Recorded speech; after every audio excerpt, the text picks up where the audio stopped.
And Russell Wilson is obviously one of the most mobile quarterbacks in the NFL. But if anybody's wife got as good a moves as he does and is nimble on her feet, it's Sierra.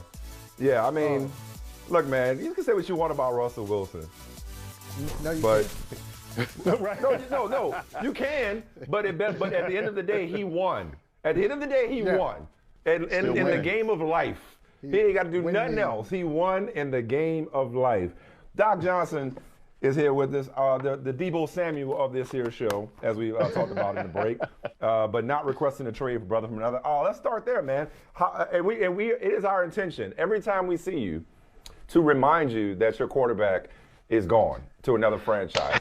Have you adopted the Broncos, and if not, how is your search for another franchise going? What's the latest? I literally had somebody ask me that this weekend. Now, I'll start with this.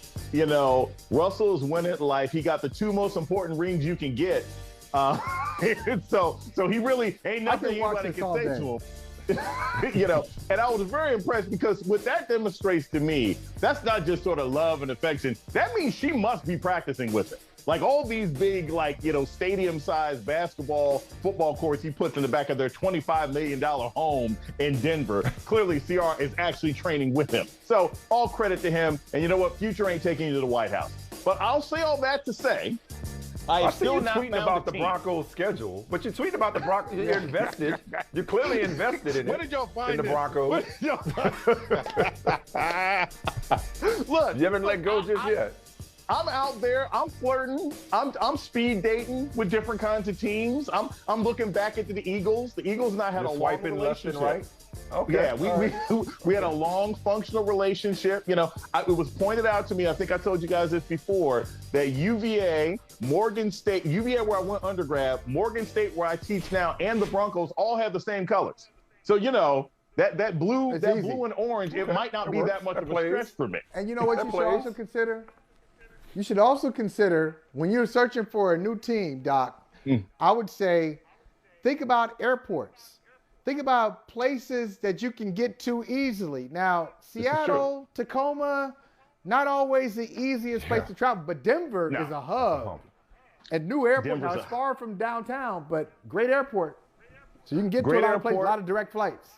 And if you're ever stressed on a flight, I've heard they have a lot of things there that can help in the process. So Colorado is not a bad place to spend one's time. That's right. I have spent some time in Colorado. But again, I haven't made a commitment yet. I got to see. But I'll tell you this.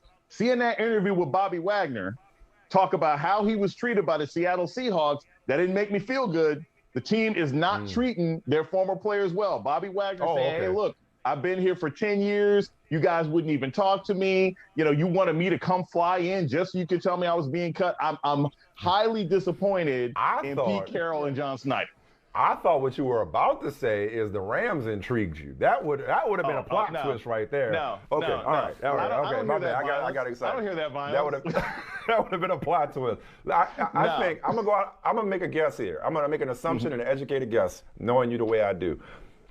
I think you and a lot of people, specifically a lot of black people, if some NFL team would sign Colin Kaepernick, you would immediately adopt that team. So he just did this interview with I Am Athlete. I know you saw it. Yes. I've been resigned for years, and Michael has too, that his career is over. Completely. But he was so compelling in his explanation, the way he debunked the business reasons or the backlash from fans or sponsors was so compelling. I was like, damn, might that move the needle? Like, how bad could it really be? Like, it can't be no worse than what the Browns just got for Deshaun Watson. Do you think, is any part of you believe that there's a small chance that somebody could wake up one day and think, that guy is actually good for business, let's give him a workout if not sign him to compete?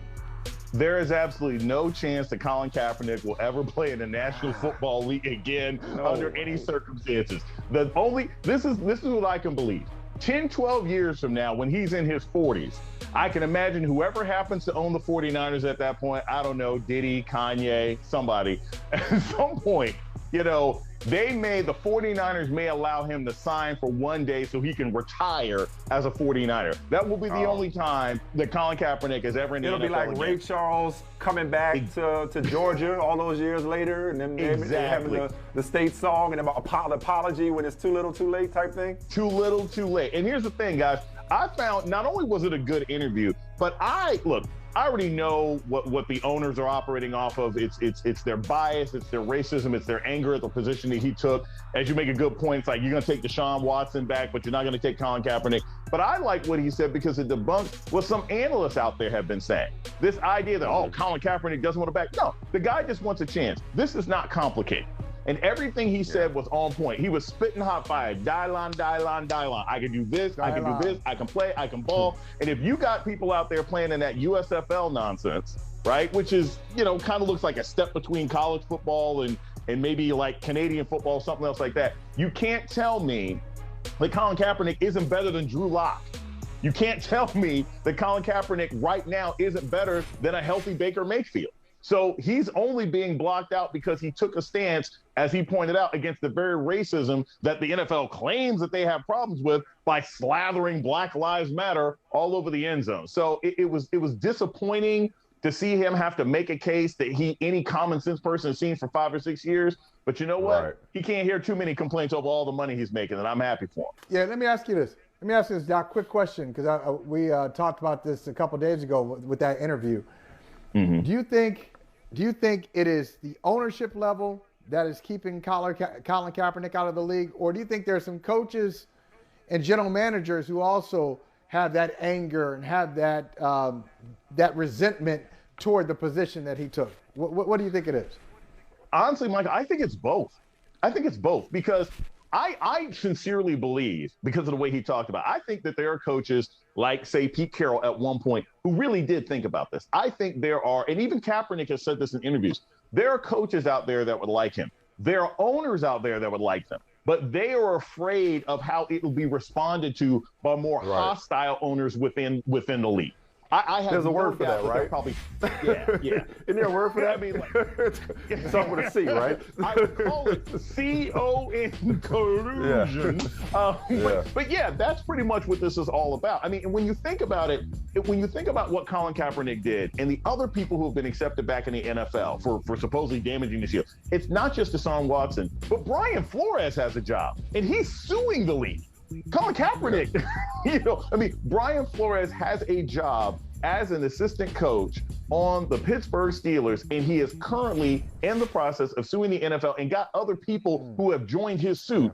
But for some reason, Colin Kaepernick can't even get on the field as a backup and hold a clipboard. It's nothing. Not even that. Not even that. Dude just asking for an interview. He just wants a job. Exactly. He just wants a workout. We've lowered it from he should be a starter. He should be on a roster. He can't even get a call to come in for a workout. That's just let's get a talk. Just a peek. Listen, let's switch sports. Since you are a Ronin in the NFL, your NBA team is not in the playoffs, as we discussed. So which bandwagon have you jumped on in the NBA playoffs?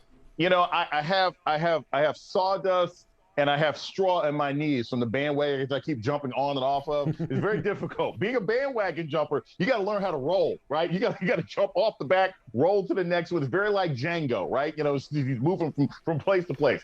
Look, I'm not particularly excited. Like I said, I love the Milwaukee Bucks, but I don't find their style of play interesting. I find the style of play, if you can call it that Steve Nash has stumbled together with the Brooklyn Nets to be interesting, but I don't want to see Kevin Durant or Kyrie win anything. You never miss an opportunity to shade Steve Nash, as if he stole your MVP. Never miss a chance. Consequently, since I can't take winning time Showtime Lakers and put them in the playoffs, which would be infinitely more impressive and possibly playing better defense than some of the teams I've seen, I right now will suffer through the Golden State Warriors. I will kind of sort of be happy with the Golden State Warriors going up against the Milwaukee Bucks because I know they'll lose. And then we'll never have to hear about Steph being one of the greatest players of all time ever again. That is what I'm looking forward to. I will be a sports hater throughout the rest of the season and have the Golden State Warriors lose to the Bucks. What was that? That sounded like you were suggesting that Steph Curry's overrated. We never have to hear about him being. I am suggesting and saying with my full chest both chesticles that I think Steph Curry is kind of overrated. I think he's a great player. I think he's a great shooter. But I told y'all, I can't consider somebody a great player if they're not also a great defender. And I don't know anybody that Steph Curry could defend on a regular basis when it counted. He's not an impressive defender. You got to be a two-way player in order for me to think you're a top 10 all-time player. And he's not. Just okay. Well, okay. That's not. Okay, wait. It's not as bad. Okay, first of all, he's a decent defender. His defense has improved. He's better than people. Yeah, it wasn't exactly, Michael. Because by the time, if you said he's not top 10 all time, you get to 10 really quickly. So I can't argue with that. Yeah. But it ain't okay. It wasn't okay. It sounded worse initially. It sounded worse than it actually is. He's not terrible. You saying he ain't Kobe in your mind? Yeah. Okay. He's not Kobe. Okay. He's not Clyde Drexler. All right. He's just a better shooter. Okay. So, hold on, dog. Hold on, you say not Clyde Drexler. See, now you in debt. See, you were almost out of the woods. You were almost out of the woods, and then you went and messed it up. You were fine until I had to take a shot. You know what? He's not Clyde. But hey, great leader. How about this? How about this? Let's talk about something that you actually know about, which is comic books, or and comic book in the Marvel Cinematic Universe. Are you Michael? You too, because I know how you feel about the original Doctor Strange. Are you more excited for Thor: Love and Thunder in July, or Doctor Strange and the Multiverse of Madness next month? I believe in May. Believe it or not, gentlemen, I am more excited about Doctor Strange and the Multiverse of Madness. And here's why. Because I think Doctor Strange was the worst MCU movie made. And therefore, I think this is going to be such a tremendous leap. Between that and Clyde Drexler, I don't know what to do with you. It's another just terrible take after terrible take. My God. It was the worst one. It was worse than Ant-Man, and that takes work. But seriously, I'm more excited. Ant-Man was terrible. The first Ant-Man was absolutely terrible.